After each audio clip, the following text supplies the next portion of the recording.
pourquoi nous avons des grèves et des sit-ins qui s'accélèrent dans notre pays.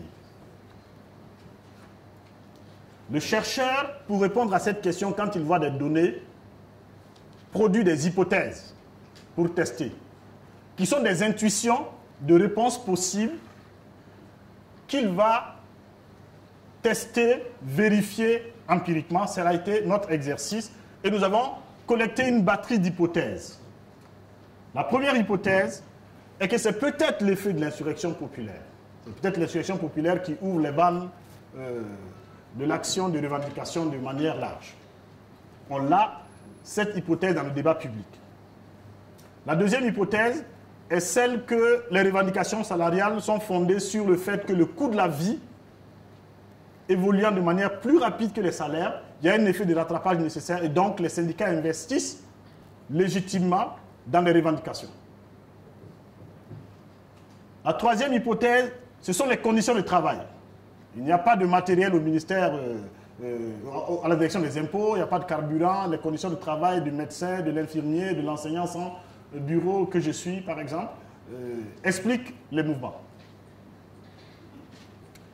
D'autres hypothèses, c'est la réaction à la satisfaction des magistrats, je sais que certains d'entre vous l'ont en tête, qui aurait donné donc un mauvais signal. D'autres hypothèses, c'est le fait que le gouvernement ne tienne pas ses promesses, l'inconsistance temporelle donc du gouvernement, pour parler comme un économiste. Et puis, il y a des hypothèses liées à la déstabilisation du régime par l'ancien régime. Et puis, il y a l'injustice entre les travailleurs de la fonction publique qui accélère donc ces revendications. Et puis, avant-dernière hypothèse que nous présentons ici, peut-être parce que le gouvernement est faible, qu'il céderait trop facilement, et que par conséquent, l'opportunité de la grève est là, puisqu'on a un gouvernement qui peut satisfaire plus facilement que dans le passé. Et enfin, dernière hypothèse, qu'il y a une concurrence d'organisations syndicales qui s'exercent et qui accélèrent donc le conflit social.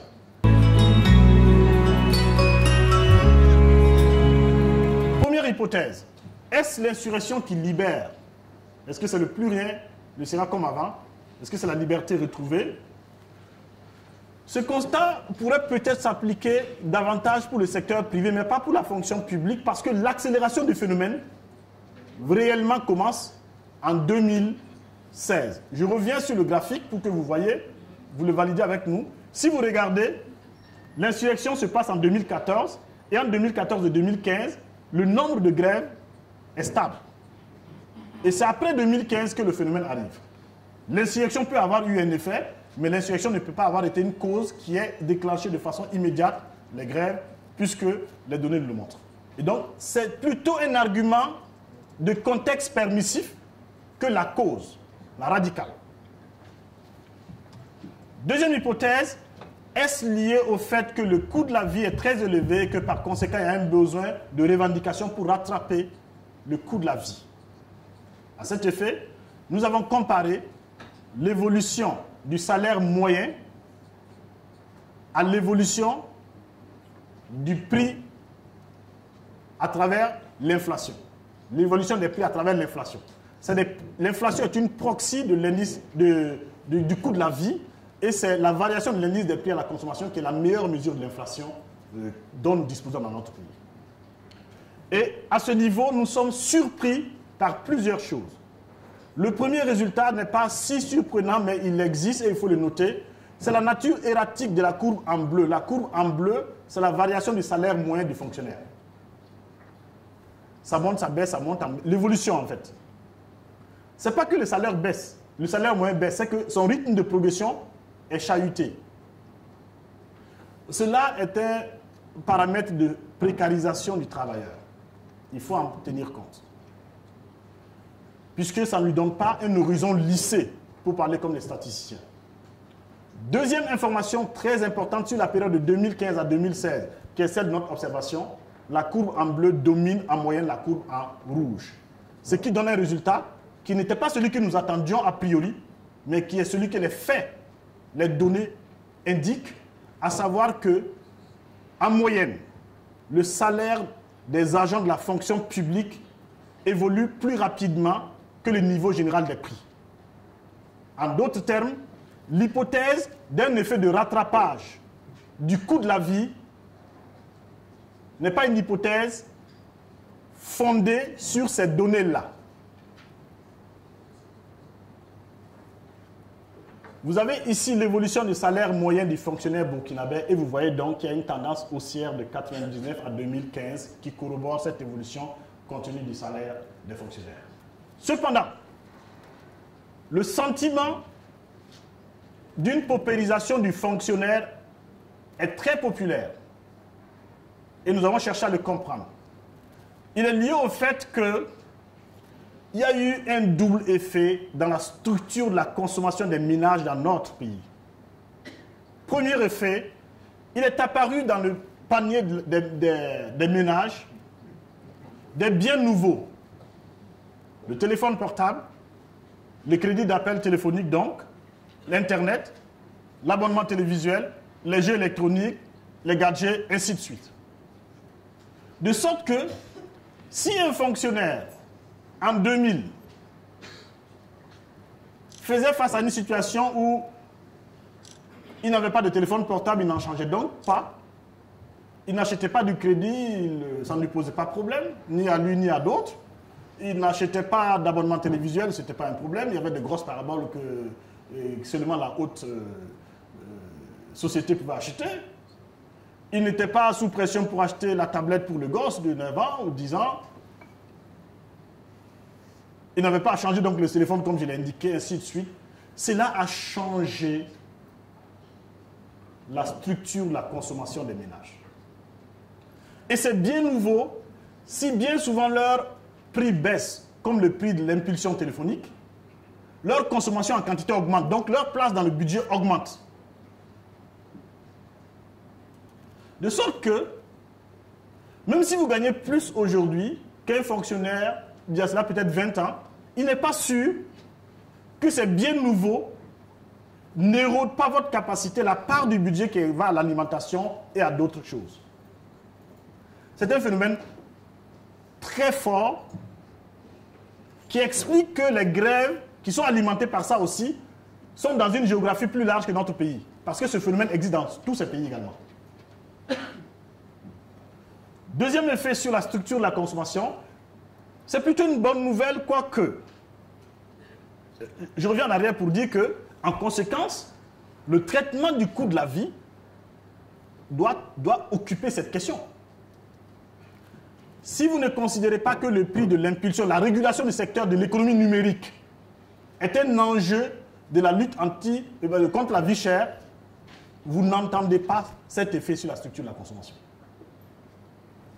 Deuxième effet sur la structure de la consommation, c'est qu'il y a une montée en gamme de la consommation de certains produits. Moi, quand j'étais à l'université en première année à Ouagadougou, ici, la plupart de mes enseignants arrivaient à mobilette. Enfin, pas la plupart, une bonne partie arrivait à mobilette, d'autres à moto, mais ils n'étaient pas dans un complexe pour cela. Et mon ami Ili et moi, quand on a été recrutés ensemble, nous, on arrivait en voiture. Qui est en fait ma génération. Deuxièmement, le nombre de fonctionnaires de catégorie A qui dorment sous climatiseur à la maison aujourd'hui est beaucoup plus important en proportion qu'il y a cela 20-25 ans. C'est de bonnes nouvelles a priori. Et troisièmement, le nombre de fonctionnaires qui s'obligent à avoir sa petite voiture est beaucoup plus important en proportion que hier. A priori, c'est de bonnes nouvelles. Sauf que c'est la preuve d'un saucissonnement individuel de problèmes collectifs. Ces deux effets sur la structure de la consommation expliquent de façon fondamentale que le fonctionnaire, y compris quand son salaire augmente plus vite que le coût de la vie, se voit dans une situation où c'est difficile de tenir les deux bouts. Parce qu'en moyenne, s'il a une voiture, il est foutu. Chaque 5 ans, il doit changer, maximum. Si vous tenez plus que 5 ans comme moi, c'est que vous vraiment vous débrouillez, vous allez au garage tous les jours. Deuxièmement, son téléphone, il est obligé de changer plus souvent. Soit il a le bonheur d'en acheter un qui est très très smart et qui coûte très cher, qui coûte peut-être 2 fois son salaire mensuel, ou un mois de salaire, et en conséquence, il est obligé de se mettre à l'abri pour qu'on ne lui vole jamais ça. Ou soit il va acheter un qui fait le tiers de son salaire mensuel, mais il va changer 2 par an, et ainsi de suite. Donc, En ce qui concerne le coût de la vie, c'est plutôt le résultat qu'il faut retenir. Deuxième chose, les conditions de travail. Il y a une légitime attente des travailleurs pour l'amélioration des conditions de travail. Et cela est très important parce que cela détermine la productivité. Si vous êtes enseignant à l'université, que vous n'avez pas de bureau et que vous ne pouvez pas envoyer vos étudiants dans une bonne bibliothèque et que vous n'avez pas la connectivité Internet, comme c'est le cas, mon cas, vous ne pouvez pas être performant. Vous pouvez être dans la limite de ce que vous pouvez faire. Ce que nous avons remarqué dans l'analyse du contenu des plateformes, c'est que la question des conditions de travail existe dans les plateformes, mais elle a un rang second par rapport à la rémunération salariale. Donc ça montre que ça détermine, mais pas aussi fondamentalement que les salaires. Et du reste, cette question est peu présente dans les négociations, dans la tête des acteurs. Quand les négociations se passent, tous les acteurs sociaux, y compris le gouvernement, sont dominés par la question du traitement salarial. C'est un paramètre fondamental, les conditions de travail, parce que c'est ainsi qu'on peut faire en sorte que le traitement des revendications des fonctionnaires rencontre la nécessité de la productivité, donc d'un service de plus en plus important et de meilleure qualité rendu aux citoyens. Est-ce lié aux grèves observées dans la magistrature qui ont rencontré une satisfaction en mars 2016, qui a une accélération? Vous regardez ces données, c'est des données à part annuelles. On a désagrégé nos indicateurs pour regarder depuis janvier 2014 jusqu'à décembre 2017 comment est la tendance. La tendance est chahutée comme je l'ai indiqué, mais vous voyez très bien qu'à partir de cette date-là, bien un peu avant, mais en tout cas à partir de cette date, il y a une sorte de rupture structurelle, comme le diraient les économistes. En somme, si vous restez juste ici, sur cette période-là, si vous faites une tendance de cette courbe-là, elle va être approximativement une courbe horizontale. Mais à partir d'ici, vous avez une oblique qui monte. Donc, l'indication est clairement donnée qu'il y a quelque chose qui s'est passé en mars 2016 et vous savez ce qui s'est passé en mars 2016. Dans les entretiens que nous avons menés, entre parenthèses, je n'ai pas indiqué ça dans la méthodologie, on a fait beaucoup d'entretiens de plusieurs dizaines de personnes dans l'administration publique, chez les syndicats, chez les experts, dans le secteur privé, chez les chercheurs, pour essayer de documenter la vérification de ces hypothèses. Et vous avez des syndicalistes, très clairement comme un syndicaliste qui nous dit ici, quand on dit qu'il n'y en a pas, c'est qu'il n'y en a pas pour tout le monde. S'il y en a pour quelques-uns, c'est qu'il y en a pour tout le monde. Et c'est très clairement dit dans les entretiens, ressorti dans les entretiens, qu'il y a un effet de cette grève qui a alimenté les autres. L'analyse économique montre en réalité qu'il s'agit d'un effet sur les prix relatifs. En somme, ou les salaires relatifs. En somme, si vous considérez une situation, on va dire, d'un médecin et d'un magistrat, qui ont, on va dire en gros, des salaires qui sont égaux, et que pendant un moment donné, le magistrat voit son salaire doubler, le médecin peut légitimement se sentir un peu plus en insécurité, parce qu'il va considérer que dans la compétition pour acheter les parcelles dans notre pays, ce qui est un enjeu fondamental, le magistrat peut faire monter les prix à son détriment, lui. Ou dans la compétition pour louer, le magistrat peut faire monter les prix à son détriment. C'est un phénomène économique connu qui montre donc qu'il est important de comprendre qu'un signal a été donné là. Et nous documentons ce que vous savez, une grande improvisation de cette décision,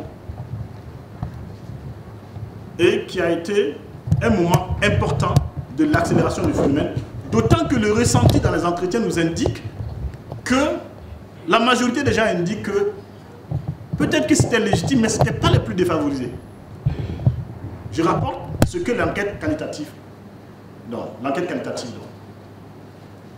Donc, la grève des magistrats, la satisfaction de la plateforme des magistrats était un moment de rupture. Deuxième chose, est-ce l'inconsistance temporelle? Est-ce lié aux promesses non tenues du gouvernement? Et nous documentons également des faits qui sont rapportés par des syndicalistes, mais nous avons vérifié de plusieurs situations où le gouvernement prend des engagements, ne les tient pas. Où le gouvernement prend des engagements, les oublie. Où le gouvernement prend des engagements, ne va pas alerter qu'il ne pourra pas les faire parce que quelque chose est changé. Légitimement changé, qui peut lui poser problème, mais cela n'est pas dit comme tel. Et surtout, la mauvaise coordination des engagements qui est aujourd'hui reconnue par le chef d'État lui-même fait qu'on n'a pas la possibilité d'une soutenabilité des décisions dans un processus crédible. Parce que pendant que vous gérez les finances, si vous ne savez pas qui est en train de distribuer les finances que vous gérez, ça pose problème.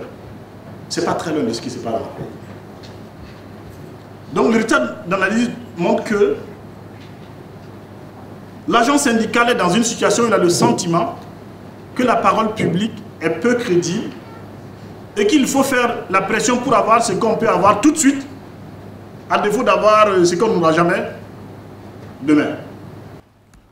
Est-ce lié, autre hypothèse, à la déstabilisation politique du régime? Là, il y a plusieurs hypothèses. Vous avez entendu des gens dire en privé comme en public, lors de nos entretiens, mais comme dans l'espace public, c'est le PCRV qui est en train de faire tout ça, c'est l'ancien régime qui veut nous déstabiliser. Il n'y a rien vraiment qui... Je ne peux rien rassembler, vous n'allez pas comprendre. Vraiment, c'est politique. Vous avez été à l'université, vous savez ce qui se passe. OK. Nous observons ceci. Première chose, ce n'est jamais documenté. Malheureusement. Deuxième chose, ça affaiblit la crédibilité de l'autorité. Parce que quand l'autorité porte des accusations, soit elle en tire les conséquences en engageant un processus administratif, judiciaire ou tout ce qu'on voudrait, ou soit à tout le moins elle alimente le débat public de preuves. Deuxième chose, nos analyses nous indiquent que ceux qui sont mis en cause sont sans doute beaucoup moins puissants que ce qu'on voudrait leur donner. Pour faire ce que vous êtes en train de faire, il faut être vraiment un cerveau organisateur qui a des tentacules partout et qui appuie pour dire « Ok, santé, vous démarrez, demain c'est une économie, vous allez commencer demain, ainsi de suite. » Nous ne pensons pas que les grèves et les sittings sont des événements qui sont hors de portée de l'activité politicienne ou hors de portée politique. Mais nous pensons que le traitement, le discours qui les politise comme tel, sans argumentation, et sans preuve, et sans en tirer non plus des conséquences, est un discours qui en rajoute à l'imbroglio. Est-ce l'hypothèse de l'injustice entre les agents de la fonction publique qui explique la situation actuelle? Là, nous voyons que les rémunérations ne sont pas systématiquement indexées au niveau des responsabilités, au talent, au travail, ainsi de suite. Donc, il y a des frustrations légitimes qui existent dans les administrations publiques que l'autre, sans rien faire, gagne plus que moi qui me tue à la tâche, y compris à l'intérieur des mêmes corps. Il y a des inégalités, mais surtout des injustices criardes entre fonctionnaires. Il y a des rémunérations qui n'ont rien à voir avec la productivité. Et surtout, notre fonction publique semble, par moment, même sanctionner négativement le mérite plutôt que de le sanctionner positivement. Le résultat de l'analyse montre que l'improvisation, le traitement partiel, parcellaire, même partial, a alimenté depuis longtemps des injustices qui se consolident, qui se cimentent dans notre fonction publique. Et il faut entendre cela comme étant un problème fondamental. Entre parenthèses, ça ne peut être un problème qu'on traiterait du claquement du doigt, mais c'est un problème majeur qui s'est sédimenté au fil des temps et qui s'est accéléré à l'occasion de certaines politiques impromptues. Cela pose la mission, le rôle de la question de la mission même de la fonction publique. Est-ce que nous avons une fonction publique soupape de la sécurité, de sécurité pour gérer l'enjeu du chômage des jeunes sur lequel on n'a pas beaucoup de réponses plus importantes que cela? Est-ce qu'on a une fonction publique qui est au service des usagers, des citoyens? Est-ce qu'on a une fonction publique de mérite, d'excellence? Ou est-ce que c'est une fonction publique qui dit, OK, s'il ne trouve pas quelque chose, il faut quand même que quelqu'un l'emploie? C'est des questions ouvertes que nous posons. C'est des questions que nous avons rencontrées dans l'étude de façon massive, que nous pensons que la société doit prendre en charge. Est-ce lié à la faiblesse du gouvernement? Par plusieurs manières, je pourrais le dire dans le débat comment ça a fonctionné. Nous estimons qu'on a le gouvernement le plus faible de la 4e République. Cela ne veut pas dire que c'est un gouvernement qu'on souhaiterait qui tape sur les gens. C'est une très bonne chose que dans notre pays, il n'y ait plus de tout puissant pour faire en sorte qu'on croit qu'après son règne, c'est le déluge. Mais il est clair que nous sommes dans une situation où l'autorité publique, bien souvent, attend, et quand elle doit faire quelque chose, elle se précipite, et puis elle s'arrête, et puis elle fait marche arrière, et puis elle se dénonce, elle renonce, et puis finalement elle se délite, et puis finalement elle se discrédite. Et il y a plein de situations dans lesquelles nous avons tout cela. Les résultats de l'analyse montrent que l'espérance de gain de la grève a augmenté, avec une autorité qui semble faible, inconsistant et incohérent. La cohérence est liée au fait que ce n'est pas discuté de façon globale. L'inconsistance est liée au fait que ça change dans le temps. Et c'est une opportunité qui est exploitée par l'agent syndical, qui est un agent rationnel. Enfin, dernière hypothèse que nous discutons ici, il y a deux autres qu'on pourrait discuter dans le débat tout à l'heure, c'est la question de la concurrence entre organisations syndicales. Il y a de nouvelles organisations, un renouveau syndical qui est en cours, qui ressemble fort au renouveau de la société civile en général du reste. Vous savez, les organisations de la société civile des années 90, dont une partie importante existe encore, et qui sont les organisations qui ont une contribution importante à notre pays, n'ont pas la même manière de faire, la même structuration que la nouvelle société civile. En fait, au Burkina Faso, il y a les OSC à la société civile. Et ce renouveau de la société civile se voit aussi dans le monde syndical avec un rajeunissement, avec de nouvelles organisations, avec de nouvelles méthodes qui bousculent et qui font que chacun, y compris les plus installés traditionnellement, doivent également jouer du coude pour rester dans la danse. Il y a un développement du corporatisme que nous notons donc et qui touche plusieurs secteurs, en particulier la santé et les finances.